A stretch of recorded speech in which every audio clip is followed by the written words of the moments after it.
아브라함과 맺어주신 언약, 그 언약에 대해서 오늘 좀 말씀을 나눌 거예요.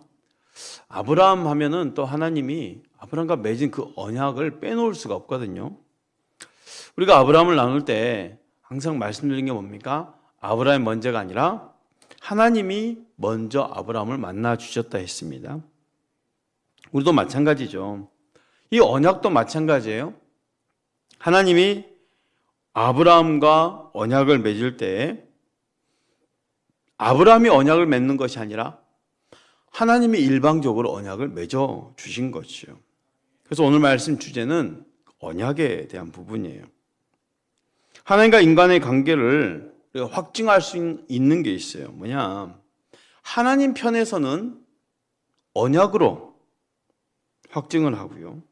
우리 인간의 편에서는 오직 믿음으로 확증할 수밖에 없는 거예요. 그게 관계예요. 우리 모두는 하나님의 사랑받는 자녀라고 확신하시지만 우리 성도님들은 내가 하나님의 사랑받는 자녀라는 것을 무엇으로 확증할 수 있냐는 거예요.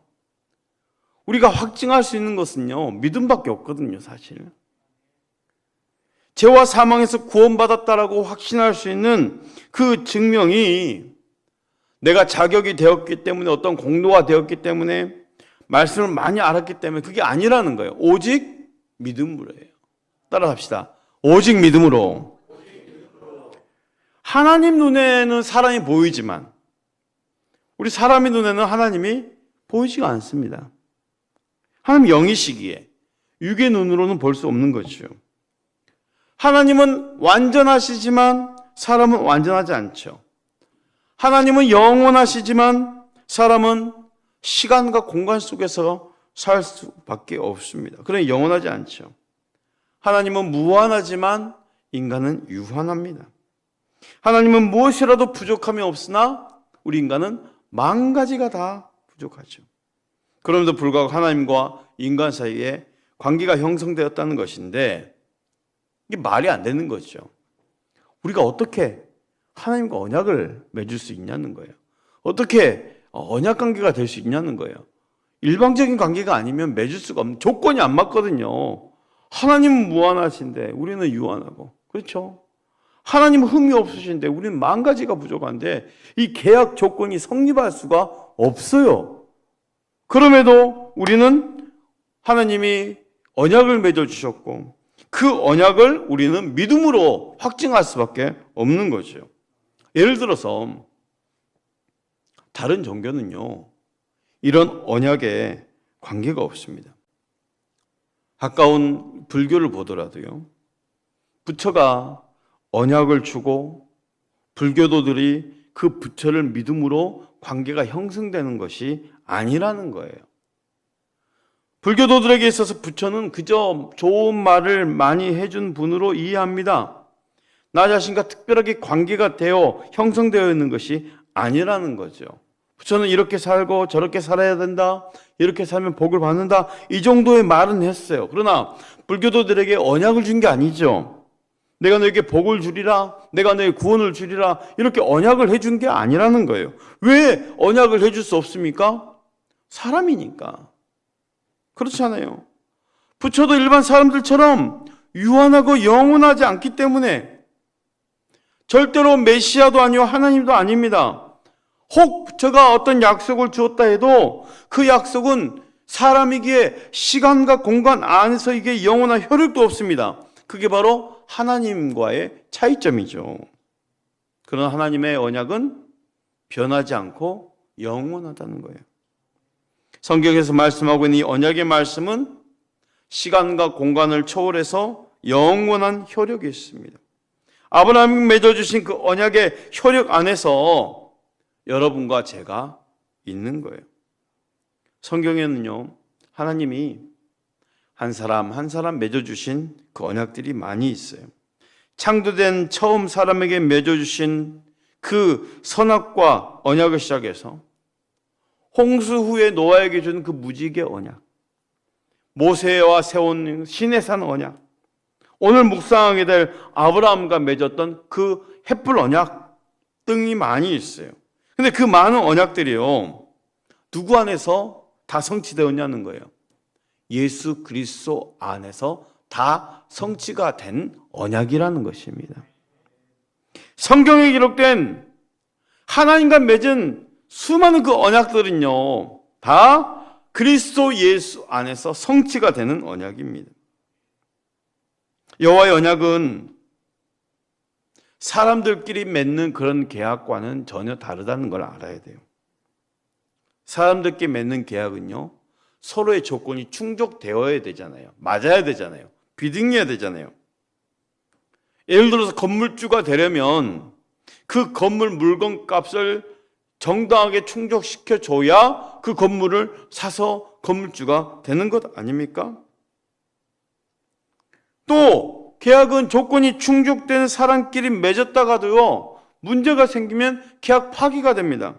해약이 가능하죠. 그러나 여호와의 언약은 다른 거예요. 여호와의 언약은요, 우리가 조건이 충족되어서 자격이 맺어져서 연결된 언약이 아니라는 거죠. 일방적인 것입니다.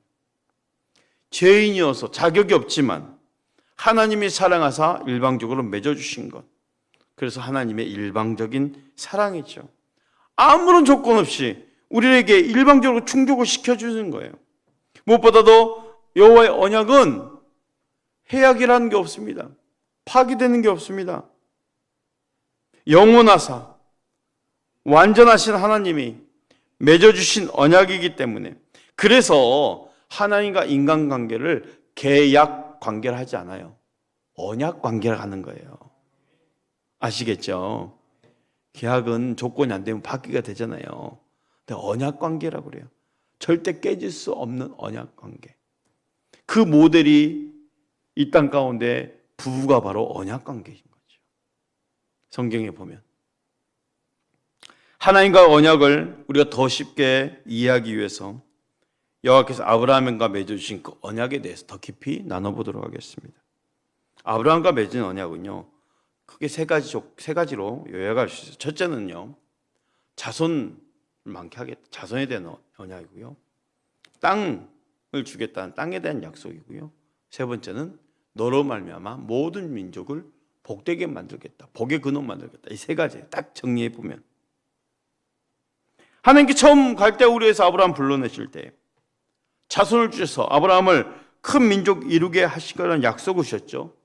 창세기 12장 2절 말씀, 내가 너로 큰 민족을 이루고 내게 복을 주어 내 이름을 창대하게 하리니 너는 복이 될지라. 이렇게 약속을 주시면서 아브라함을 갈대우르에서 불러내셨던 하느님이 약속을 다시 한번 확증을 시킵니다. 4절 5절 말씀, 여호와 말씀이 그에게 임하여 이르시되 그 사람이 내 상속자가 아니라, 잠깐, 이거 맞습니까? 창세기 15장 4절 5절 12장 4절 5절이거든요. 12장 4절 5절, 죄송합니다. 12장 4절 5절, 이 아브라함이 여호와의 말씀을 따랐고 롯도 그와 함께 갔으며 아브라함 하란을 떠날 때 75세였다. 아브라함이 그 안에 사라의 조카 롯과 하란에서 모은 모든 소유 얻은 사람들을 이끌고 가나안 땅을 어리고 떠나 마침내 가나안 땅에 들어갔더라. 가나안 땅에 들어갔어요. 마침내. 그런데 이 땅에 대한 약속은요, 하나님 땅을 주시겠다는 약속은요, 사실 사람이 줄 수 있는 그런 약속이 아니죠. 하나님만이 주실 수 있는 약속이거든요. 오직 하나님만이 주실 수 있는 이 엄청난 약속을 아브라함은 어떻게 했습니까? 창세기 15장 6절 말씀, 아브라함이 여호와를 믿으니 여호와께서 이를 그의 의로 여기시고. 따라합시다. 아브라함이 여호와를 믿으니, 이 약속을 믿어버린 거예요. 신학적 표현을 하면 이 믿음 또한 누가 주신 겁니까? 성령께서 주신, 하나님이 믿게 하신 믿음이겠죠. 스스로 믿을 수 있는 힘이 없거든요. 이 믿음을 의로 여기셨으니 바로 구원받을 만한 믿음인 거예요. 자, 오직 믿음에 대해서 지금 말씀드리고 있는 거예요. 아브라함과 하나님의 그 관계 속에서 하나님은 언약을 맺어서 확정을 시키는 거고, 인간 아브라함은 믿음으로 확증할 수밖에 없다라는 것을 지금 알려주고 있는 거예요. 왜? 언약이 성사될 수 없는 관계이기 때문에. 그래서 하나님이 일방적으로 언약을 맺어야 되고, 아브라함은 그걸 확증할 수 있는, 증명할 수 있는 게 없어요. 내 조건이 없으니까, 맞지 않으니까. 그냥 이걸 믿을 수밖에 없는 거예요. 믿음으로 확증하는 거예요. 그러면 우리 또 마찬가지죠. 하나님과의 나와의 관계는 오직 믿음으로밖에 확증할 수밖에 없는 거예요. 조건이 안 맞으니까. 우리는 오직 믿음으로밖에 안 되는 거예요. 하나님께서 아브라함에게 땅의 약속을 주셨죠. 15장 7절 말씀. 또 그에게 이르시되 나는 이 땅을 내게 주어 소유를 삼게 하려고 너를 갈대아인의 우르에서 이끌어낸 여호와니라. 이 땅에 대한 약속을 주실 때 새롭게 주신 약속이 아니에요. 이전에 창세기 12장에 보면 내가 너에게 가야 할 보여줄 땅으로 가라 했을 때 그 땅이거든요. 그 약속이거든요. 그러니까 동일한 약속이, 새로운 약속이 아니라 이전에 주셨던 동일한 약속이에요. 그런데 이 약속 자체도요, 아브라함에게만 해당되는 약속이라고 생각하면 큰 오산입니다. 왜요? 사실 지역적으로, 공간적으로 주어진 땅이라고 생각할 수 있지만, 물론 이스라엘 민족적 차원에서 보면 그 땅이 지역적 의미로 봐줄 수 있는 땅이잖아요. 하지만 하나님은 결국 이스라엘만의 하나님이 아니시거든요. 열국의 하나님이시잖아요. 그러면 이 땅에 대한 약속은 단순히 아브라함과 그 육체의 후손인 이스라엘 차지하게 될 지금의 그 팔레스타인 지역만을 말하는 게 아니라는 거예요. 처음 아브라함을 찾아 부르신 하나님의 그 큰 그림 한번 볼까요? 아브라함과 다윗의 자손 예수 그리스도의 세계라 그랬거든요. 아브라함의 생애 가운데 담겨진 핵심은요, 하나님께서 그리스도를 보내시고 그를 통하여 세우게 될 하나님 나라입니다. 하나님 나라. 그러니까 지극히 작은 땅이 아니에요. 사실은요, 아브라함을 통해서 그의 후손 예수 그리스도께서 세워야 될, 그리고 이 땅에 지어야 될 교회, 곧 하나님 나라예요. 크게 보면 약속 가운데 주신 땅이 무엇을 의미하신지는 히브리서 잘 설명하고 있어요. 히브리서 11장 13절부터 16절 말씀 우리 함께 읽어볼까요? 시작. 이 사람들은 다 믿음을 따라 죽었으며 약속을 받지 못하였으되 그것들을 멀리서 보고 환영하며 땅에서는 외국인과 나그네임을 증언하였으니 그들이 이같이 말하는 것은 자기들이 본향 찾는 자임을 나타냄이라. 그들이 나온 바 본향을 생각하였더라면 돌아갈 기회가 있었으려니와 그들이 이제는 더 나은 본향을 사모하니 곧 하늘에 있는 것이라. 이러므로 하나님이 그들 하나님이라 일컬음을 받으심을 부끄러워하지 아니하시고 그들을 위하여 한 성을 예비하셨느니. 아멘? 눈에 보여준 땅만이 다가 아니라는 거예요. 본향입니다. 우리가 다 돌아가야 할 저 하늘, 그 본향을 지금 말해주고 있잖아요. 영원한 나라, 하나님 나라, 천국을 사모하는 그 믿음의 사람들의 영성이죠. 그러므로 아브라함에게 주신 하나님의 언약에서 땅의 약속은요, 곧 천국을 말하는 거예요. 하나님 나라를 말하는 거예요. 자손에 대한 약속은 하늘의 시민권인 하나님의 그 천국 백성을 말하는 거예요. 하늘의 별처럼 바다의 모래처럼 많아질 구원의 그 백성들, 믿음의 후손들, 곧 우리 모두를 다 말해주고 있는 것임을 믿으시길 바랍니다.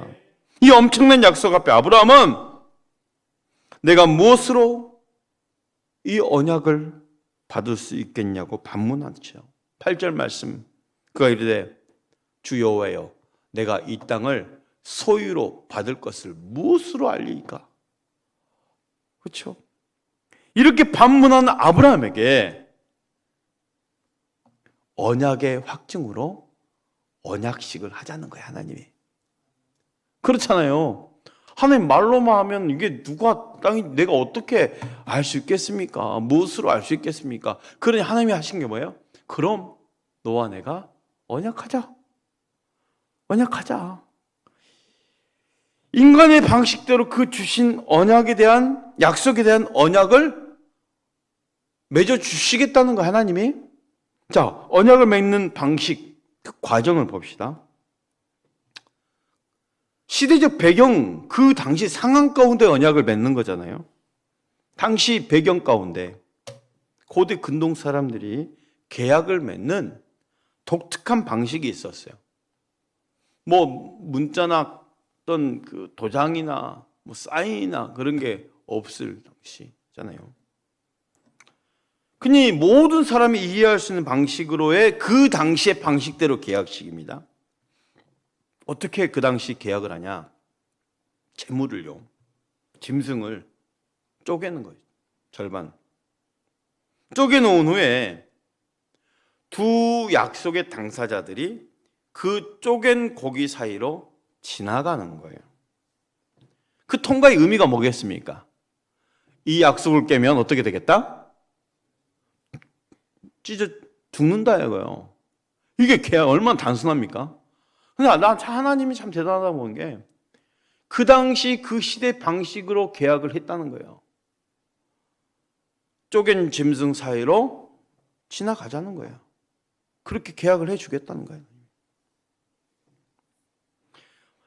그러니까 당시 사람들도 그런 계약의 통과의 의미는, 내가 당신과 약속을 했는데 이 약속을 어기면 이 짐승처럼 쪼개 죽을 것입니다 하며, 내가 그렇게 쪼개 죽여서 좋습니다 라고 확증한다는 거죠. 목숨을 걸고 약속을 지키겠다는 맹약이에요. 한마디로 이 언약은 피의 언약인 거죠. 그 약속의 책임을 당사자들이 책임을 걸고 감당하자는 거예요. 하나님께서 그렇게까지 계약 맺을 필요가 없잖아요. 이건 100% 누가 손해입니까? 하나님 손해죠. 하나님 손해죠. 하나님 인간의 방식대로 계약할 필요가 없어요. 그런데 인간의 방식으로 아브라함에게 언약을 주시기 위해서 준비하라 하는 거예요. 창세기 15장 9절 10절 말씀, 여호와께서 그에게 이르시되 나를 위하여 3년 된 암소, 3년 된 암염소, 3년 된 수양과 산비둘기와 집비둘기 새끼를 가져올지니, 아브라함이 그 모든 것을 가져다가 그 중간을 쪼개고 그 쪼갠 것을 마주대하여 놓고 그 샌 쪼개지 아니하였으며. 자, 아브라함은 하나님이 준비하라 하신 대로 준비를 마쳤어요. 이제 언약을 맺을 준비가 됐어요. 자, 언약을 맺을 준비가 됐으면 이제 뭐만 하면 됩니까? 언약의 당사자들이 그 쪼갠 짐승 사이로 지나가면 되잖아요. 자, 언약의 당사자가 누구입니까? 하나님과 아브라함이에요. 자, 하나님과 아브라함이 들어가면 되는데, 이게 피의 약속인데, 이 피 흘림의 계약식에서도요, 하나님의 은혜가 있어요. 하나님의 은혜. 자, 이 계약식, 언약식 가운데 그 쪼갠 고기 사이로 누구만 지나갑니까? 하나님만 지나가는 거예요. 하나님만 지나가는 거예요. 이게 은혜입니다. 자, 창세기 15장 12절 말씀 우리 함께 할까요? 시작. 해질 때 아브라함에게 깊은 잠이 임하고 큰 흑암과 두려움이 그에게 임하였다. 아니, 계약식을 해야 되는데 계약식을 앞두고 아브라함이 깊은 잠이 든 거야. 본인이 아예 자야겠다 잤겠습니까? 누가 잠들게 하신 거예요? 하나님이 아브라함을 깊은 잠을 들게 만드시는 거예요. 그리고 흑암과 두려움 가운데 깊은 잠에 빠져 있는 그 아브라함, 우리가 말하는 그 믿음의 조상 아브라함을 그대로 두고 누구만 움직입니까? 하나님만 움직입니다. 17절 말씀. 해가 져서 어두울 때 연기 나는 하루가 보이며 타는 횃불이 쪼갠 고기 사이로 지나더라. 횃불은 누구 상징합니까? 성령님, 하나님이죠. 여러분, 이게 은혜예요. 왜요? 아브라함을 깊이 잠들게 하시고, 넌 지나가지 마, 내가 지나갈게. 이 언약은 내가 책임질게. 이 언약을 너는 감당할 수가 없어. 이 언약을 너는 감당할 수가 없고 지킬 수가 없어. 내가 알아. 그러니 난 너하고 분명한 언약을 맺을 것이고 내가 지나가마. 대신 이 언약이 파기되면 내가 죽어줄게. 이게 하나님의 언약인 거예요. 이게 하나님의 언약. 이 언약의 책임 안으로 하나님이 스스로 들어간 것입니다. 자, 이 구원의 언약, 내가 너를 살려줄게, 내가 너에게 복을 줄게, 이 너의 자손을 하늘의 백성, 그 천국 백성으로 만들어 줄게. 그 구원의 언약에 아브라함이 한 게 있습니까? 없습니까? 아무것도 한 게 없습니다. 그는 깊은 잠에 빠져 있을 뿐입니다. 그런데 하나님이 아브라함을 깨우지 않고 홀로 그 쪼갠 고기 사이를 지난 거예요. 아브라함이 알지 못하는 가운데 그 계약식이 다 마무리가 돼버렸어요. 이미 끝나버렸어요. 자, 그러면 이 계약의 당사자들 중에 언약을 지켜내지 못하면 누가 피 흘림의 죽음을 당해야 됩니까? 이제는 하나님이 피 흘림의 죽음을 당해야 되는 거예요. 하나님이 홀로 그 쪼갠 고기사를 지나가는 가운데 보여지는 은혜가 있지요. 그 언약 안에서 아브라함은 자유하다는 거예요. 그러면서 그 언약의 모든 혜택을 누린다는 거예요. 본인은 책임에서 자유하면서도 그 모든 언약의 혜택을 누릴 수 있다는 거예요. 아브라함은 그 구원 언약을 맺을 때 쪼갠 고기 사이로 지나지 않았습니다. 아브라함 잠든 가운데 그 쪼갠 고기 사이를 지나지 않은 것이 은혜라는 것 아시겠죠? 잠든 아브라함을 하나님이 일부러 깨우지 않으시고, 아니 잠들게 하신 분도 하나님이셨잖아요. 왜 그랬을까? 하나님은 아셨거든. 피의 언약식을 하지만 아브라함뿐만 아니라 그의 후손들도 끝까지 지켜낼 능력이 없음을 알고 계셨고, 그러니 이 피의 언약식은 애초부터 아브라함과 하나님이 맺어야 될 이 피의 언약식은 말도 안 되는 언약식인 거예요. 사랑하는 성도 여러분, 이 말도 안 되는 언약이 나와 맺어진 언약이라는 거 아십니까? 사실 하나님은 약속을 어기시는 분이 아니시기에 그 쪼갠 고기 사이를 지나실 이유가 없죠.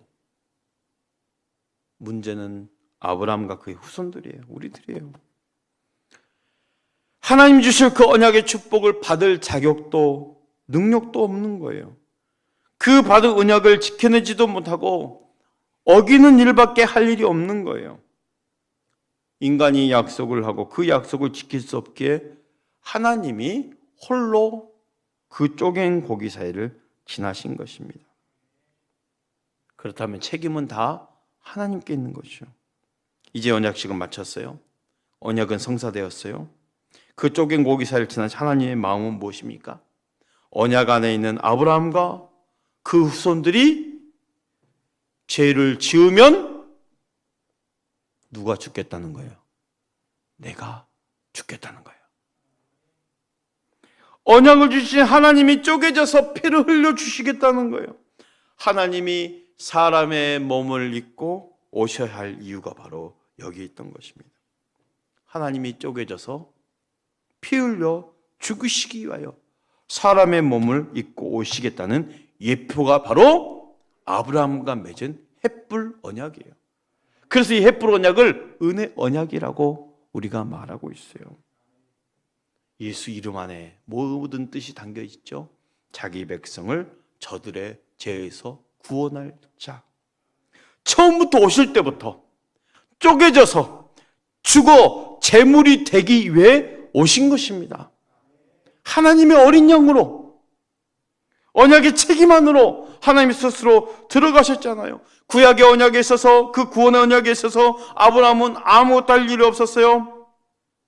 하나님이 일방적으로 맺어주신 그 구원의 은혜를 아브라함이 어떻게 알았을까요? 무엇으로 알았을까요? 따라서 합시다. 오직 믿음으로. 오직 믿음으로예요. 오직 믿음으로. 아브라함이 예수 그리스도를 통해 있어질 구원의 은혜를 미리 보고 기뻐했다라고 요한복음에서는 분명히 말씀하고 있어요. 요한복음 8장 56절 말씀 함께 읽습니다. 시작. 너희 조상 아브라함은 나의 때 볼 것을 즐거워하다가 보고 기뻐하였다. 아멘. 우리 예수님 말씀입니다. 너희 조상 아브라함이 나의 때 볼 것을 즐거워하고 보고 기뻐하였느니라. 그 구원의 은혜를 입은 그 감격을 알았다는 거예요. 예수 그리스도로 말미암아 이루어질 구원을 알았다는 거예요. 이게 얼마나 큰 은혜입니까? 앞으로 오실 예수님을 통한 구원인 것을 아브라함이 믿었다는 거죠. 그 언약의 내용을 볼까요? 하나님 아브라함에게 일방적으로 맺어주신 언약은 구원 언약이었어요. 구원 언약임을 확증하기 위해 하나님은 아브라함에게 미래에 있어질 그 아브라함 당시 말이죠. 앞으로 미래에 있어질 출애굽 구원을 말씀하셨어요. 아직 오지도 않은 사건인데 말이죠. 창세기 15장 12절 16절 말씀. 해질 때 아브라함에게 깊은 잠이 임하고 큰 흑암과 두려움이 그에게 임하더니 여호와께서 아브라함에게 이르시되 너는 반드시 알라. 내 자손이 이제 후에 있어질 일이잖아요. 이방에서 계기되어 애굽에서 지금 노예 생활을 하겠다는 거예요. 그들을 섬기겠고 그들은 400년 동안 애굽에 그 400년 동안 있다가 출애굽했죠. 내 자손을 괴롭히리니 그들이 섬기는 나라를 내가 징벌할지며 그 후에 내 자손이 큰 재물을 이끌고 나오리라. 너는 장사다가 평안히 조상에게 돌아갈 장사될 것이요 내 자손은 4대 만에 이 땅으로 다시 돌아오리니 너희 후손들이 애굽에서 다시 돌아온다는 거예요. 이 나아모리 족속의 제약이 아직 가득 차지 아니함이라 하시더니 이 출애굽 구원에 대해 아브라함이 말씀하시고 햇불로 쪼갠 고기 사이를 지나시는 것입니다. 17절 말씀 해가 져서 어두울 때에 연기나는 하루가 보이며 탄 햇불이 쪼갠 고기 사이로 지나더라. 여러분 이 구원 언약에 있어서 먼저 정리가 되어야 될 것이 있습니다. 아브라함이 구원받은 것도 우리가 구원받은 것도 예수 그리스도의 은혜라는 거죠. 우리와 마찬가지로 아브라함도 예수님의 십자가 부활을 믿음으로 구원받은 것입니다. 아니 앞으로 오지도 않을 그 미래의 일들을 통해서 어떻게 그 미래의 사건이 그 아브라함에게 구원이 될 수 있습니까? 라고 반문하죠. 그렇다면 지금을 살고 있는 우리도 마찬가지 아니겠습니까? 그 2000년 전에 있는 예수님의 십자가 부활과 그 십자가의 죽음과 부활이 어떻게 지금을 살고 있는 우리에게 구원을 줄 수 있냐는 거예요. 여러분 앞으로 이루어질 것을 믿고 구원받은 것이나 이미 이루어진 것을 보고 구원받은 것이나 시간과 공간을 초월하사 구원의 주체가 되시는 하나님에게는 아무런 문제가 되지 않습니다. 그러하게 아브라함에게나 우리에게나 동일한 것은 오직 믿음으로 구원받는 거예요. 아브라함이 이 놀라운 구원의 은혜를 눈으로 보고 받은 것 아니었네요. 깊은 잠에 빠져 있었다고 그랬잖아요. 잠자고 일어나 보니 이미 언약이 끝났어요. 잠자고 일어나 보니 엄청난 은혜가 임해져 있어요. 언약의 혜택은 다 보면서 자유하고 있어요. 이게 바로 하나님 방식으로의 은혜를 입은 거죠. 우리도 마찬가지 아니겠습니까? 알고 구원받은 사람이 한 명도 없네요. 구원의 자리에 들어와 보니 은혜였다는 것을 알게 되는 거예요. 구원의 자리에 들어와 보니 이렇게 감격이었다는 것을 나중에 알게 되는 거예요. 세상의 사람들이 지금 이미 구원받기로 작정된 그 영혼들은 깊은 잠에 빠져 있는 것 아니겠습니까? 저들도 알지도 못한 사이에 하나님의 은혜가 임했다는 거예요. 교회에 들어오고 믿음으로 확증되고 보니 은혜였구나. 구원의 은혜였구나. 내가 한 곳이라고는 아무것도 없구나. 일방적인 은혜를 입었구나. 여러분, 영적인 은혜가 바로 이렇죠. 받은 후에 아는 거예요. 받은 후에 보니 감격인 거예요. 아직도 세상에 택한 백성이지만 알지 못하는 가운데 여전히 죄와 사망의 깊은 잠에 빠진 사람들이 많이 있죠. 저들은 깊은 잠에 빠져 있는지도 모르는 채 자신들이 하나님의 택한 백성이라는 사실도 알지 못한 채 말이죠. 그렇다면 저들을 깨우는 사명이 누구에게 있습니까?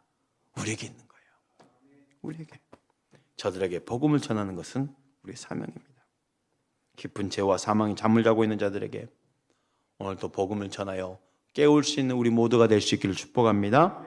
오늘도 우리 모두가 깊은 사망의 잠을 자고 있는 자들을 향한 하나님의 깊은 그 은혜의 마음을 가지고 또 찬송하며 한번 기도합시다.